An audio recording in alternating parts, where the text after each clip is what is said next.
Thanks for joining us. I'm Alex Bell, and this is To the Point. Well, here we are. Once again, the coldest nights have begun, and 74-year-old unhoused man is dead.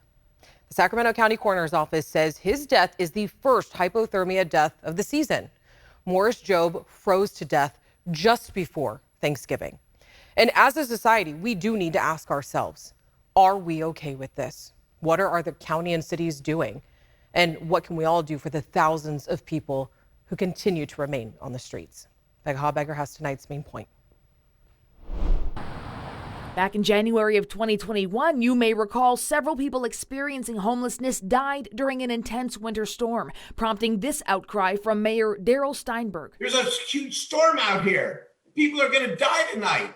We can't get a goddamn warming center open more than one night because the county has rules.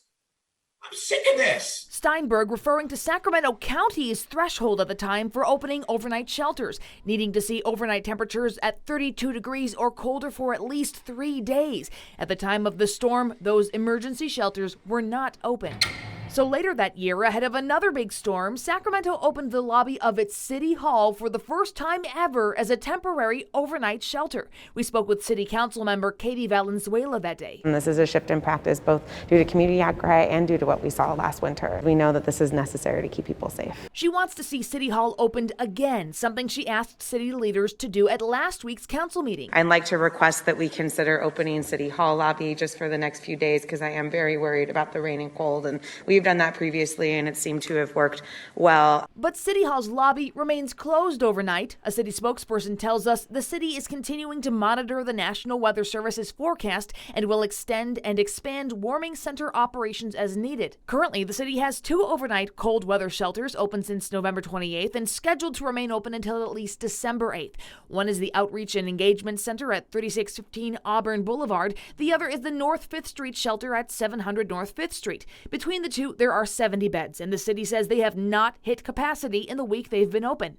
The county has opened the lobby of its Department of Human Assistance office as a walk-in overnight shelter. That's at 1725 28th Street. A growing number of people are using that option in addition to the county's motel voucher program and North A shelter, but both of those are referral only. I'm a little worried about folks in the central city having trouble getting to the other locations. Valenzuela says she wants to see more winter shelter options for the unhoused community in the downtown core, but for now, City Hall remains closed overnight. Becca joins us now. Becca, you said that the city is monitoring the weather conditions, but what exactly are they looking for? Well, Alex, the mayor's heated words came because the county hadn't opened these shelters ahead of this impending storm. He was flabbergasted that the conditions that we all saw in late January of 2021 wouldn't prompt that. But since that time, both the county and the city have switched to a new set of criteria for opening these winter overnight shelters. They are, instead of waiting for freezing temperatures, it's now overnight lows of 37, not 32, for at least 2 out of the next 5 days, or 2 consecutive nights of rain, or 1 day or night of rain and 1 night of freezing in the forecast. So still, those are very cold nights, but it's there's a little bit more leeway for opening those earlier. And I do want to ask you, I mean, it's heartbreaking to hear anybody pass, but to realize that someone's died of hypothermia, how cold was it the night that Mr. Job died? You know, he died in the hospital on the 18th. He was found in his encampment on the 17th. The night of the 17th, it was 39 degrees, so that by itself would not have triggered the opening of an overnight winter shelter. That's devastating. All right, Becca, thank you so much. We appreciate it. And this is something that we'll be following closely. And if it gives any insight into how desperate people can get outside, unhoused people told us today, the To The Point crew, that they were looking for hand sanitizer so that they can start fires just to keep themselves warm. And it may not seem cold enough outside to be deadly, but temperatures are not everything. Brendan is here now. And Brendan, at what point do things really start to get dangerous? Yeah, honestly, right around 45 degrees or so is when we can really start to see issues developing with cold. And when we have wind, that's something else that's really important. So here's a look at tomorrow morning, about 44 for a low temperature in Sacramento, 43 Elk Grove. One of the things that we'll see tomorrow morning is some cloud cover. And that fog and no wind. All those things help to keep us a little bit warmer. So normally when we talk about wind chill, that's one of the things that can really impact how cold things feel.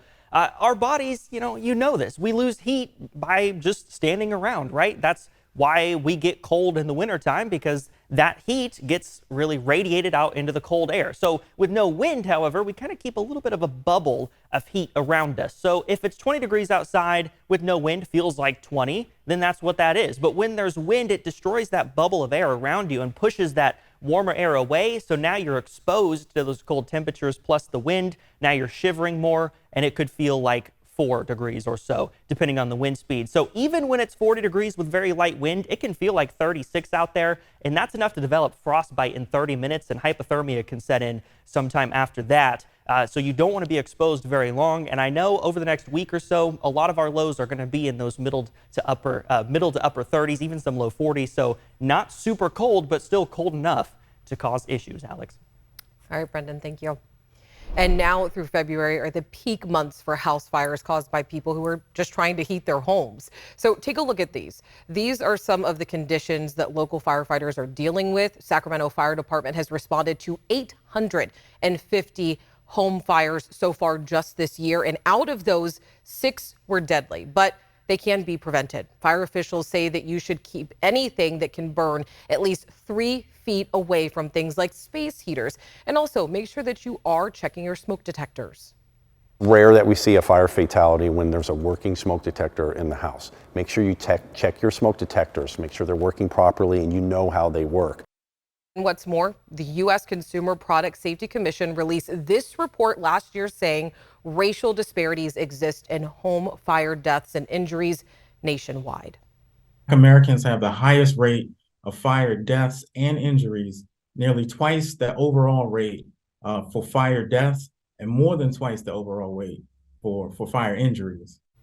The commission says state and local agencies must do better collectively to educate everyone, especially Black communities, about fire safety. And there is a program that can help you if you are struggling to pay your utilities. The Hope Energy Assistance Program offers income-eligible residents of Sacramento, Sutter, and Yuba counties to credit to their energy bills.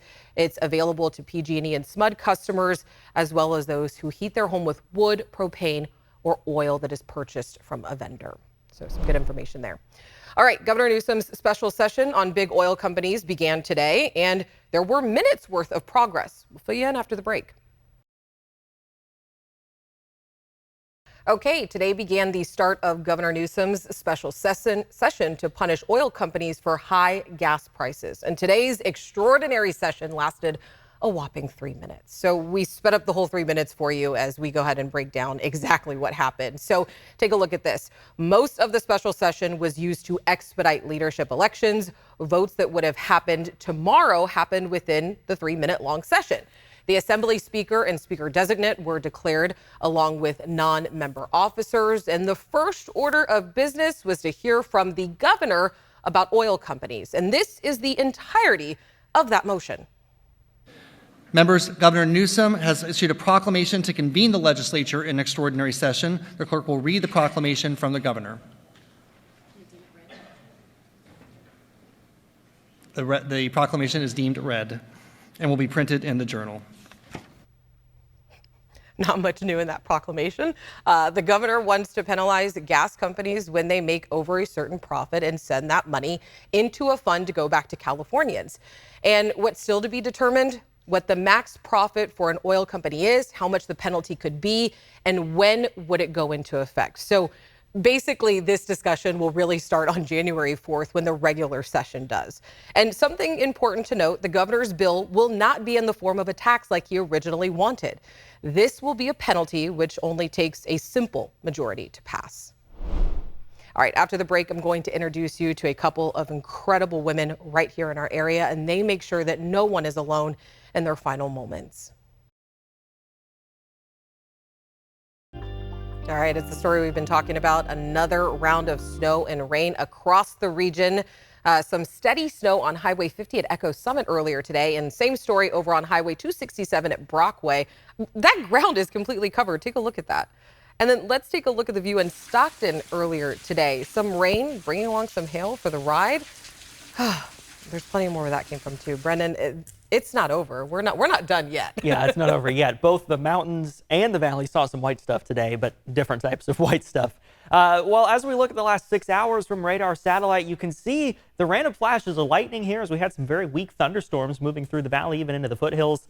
And then snow really just all day long today, especially near 50 and 80. Just over the last hour, we still see some stronger pockets, even a little thunderstorm down by Stockton moving into the foothills right now, and that snow continues. Things are winding down, but it's not over just yet. As we look at the precip that we've seen since October 1st, that's the start of the water year, well, some good news. Those blue numbers mean we're actually above average in some areas through this point in the water year, while areas like Bakersfield, San Francisco, even South Lake Tahoe, just a little bit below where they should be for this time of year, but there is a lot more rain in the forecast. 53 degrees right now from the Gilmore backyard. Winds not very strong at all, only 7 miles per hour out of the southeast. So let's look at Futurecast for the rest of this evening and through the overnight hours, and you can see that snow still continuing in the Sierra, but very slowly starting to lighten up. And then we also see still some rain out by the Bay Area. It'll try to work its way into the valley, but it's going to have a difficulty kind of moving across I-5. So really from Sacramento, Stockton, Modesto to the west, that's where those better chances of rain are overnight.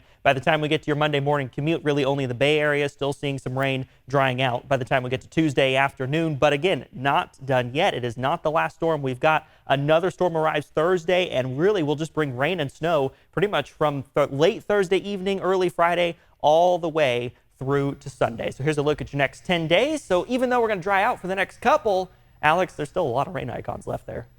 All right, Brendan, thank you.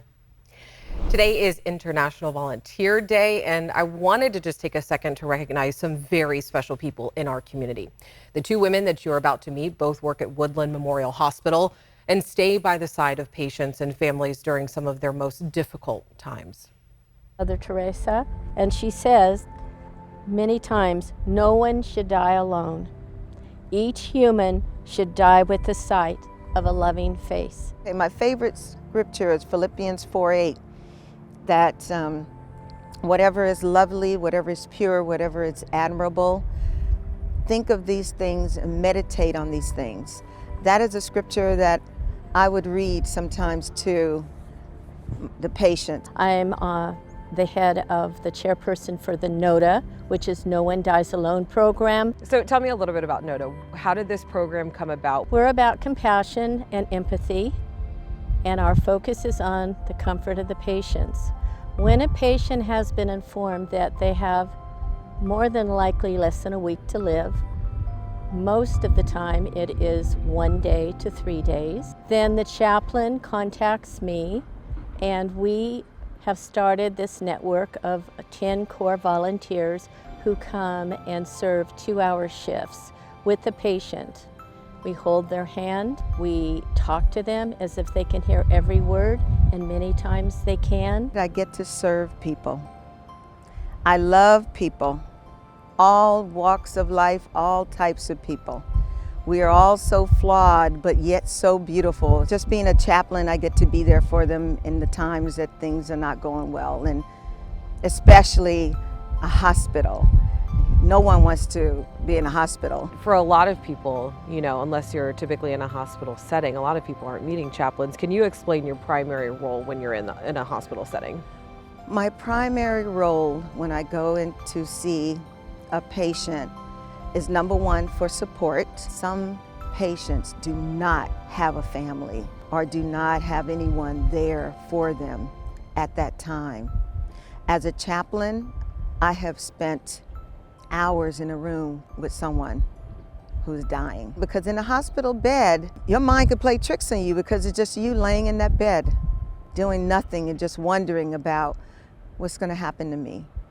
Am I gonna live? Am I gonna die? Can you talk about the types of patients that you serve? The patients many times are people who have outlived their family or friends. We sadly have many families that have estranged family members. They may have been homeless, they may have had substance abuse problems. And what does it mean to be able to be with someone during their last moments as they're transitioning? When I started out as a chaplain and had my first patient that was dying, it's very kind of heart-wrenching. I remember one patient She knew that her time was coming and she wanted me to come every day. But she would always say to me before I leave, she said, Pamela, I win. Either way I win. I get to open my eyes and see the face of God. That's how she felt. And so it gave me so much joy and peace to know that she was at peace. Are there any patients, and I'm sure they've all left a mark on you, but is there anyone in particular that you can share? There was a patient who had been estranged from his or her child from the age of about 3 on. So this child really didn't even know the mother or father. This teenage person came in and wanted to come in, I should say. But the first thing that the patient said when I went in and whispered to the patient that he or she was going to have a visitor, a very, very special visitor, their own child, that in fact, that person immediately said, how do I look? Do you have a comb? Can you comb my hair for me? And I'm going to get a little choked up, but it was amazing.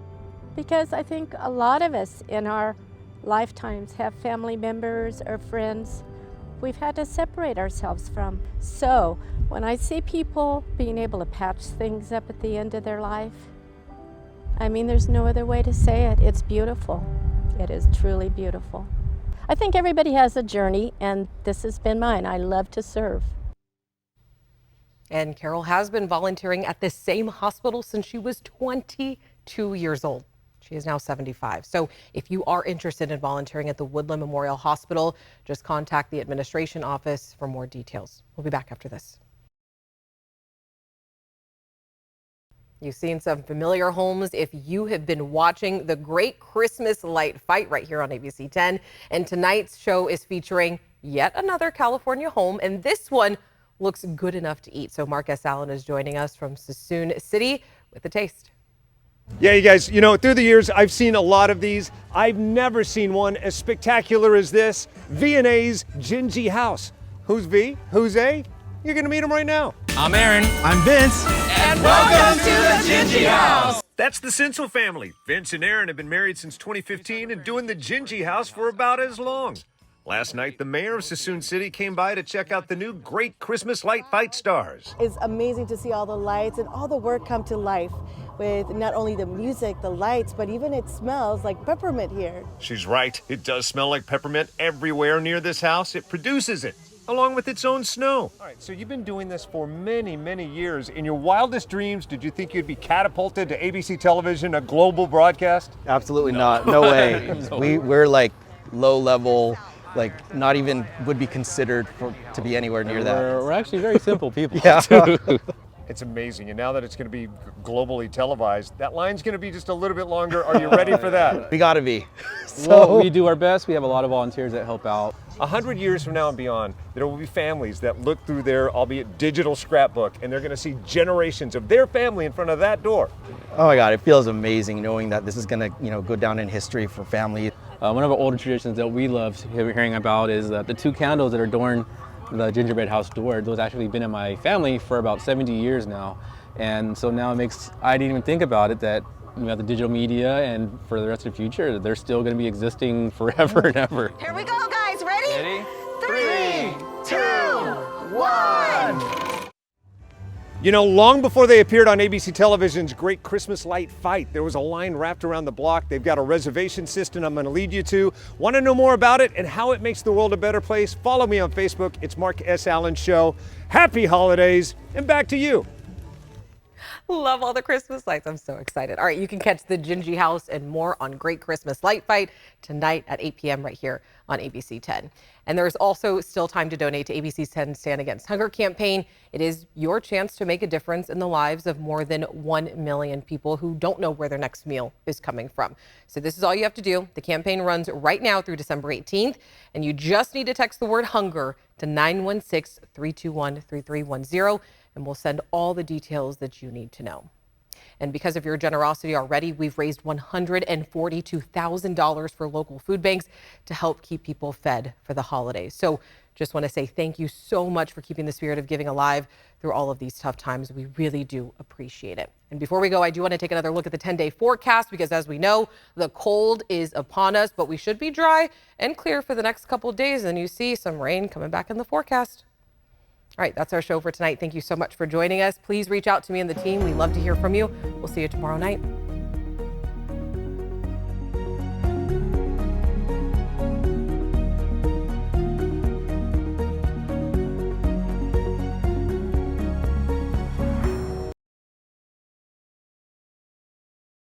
Hey, it's Alex. Just wanted to say thank you so much for watching. I really love hearing from everyone, and I hope that you'll stay in touch. Reach out to me on Facebook at AlexBellTV, or you can email me at tothepoint@abc10.com, or you can even send me a text message at 916-321-3310.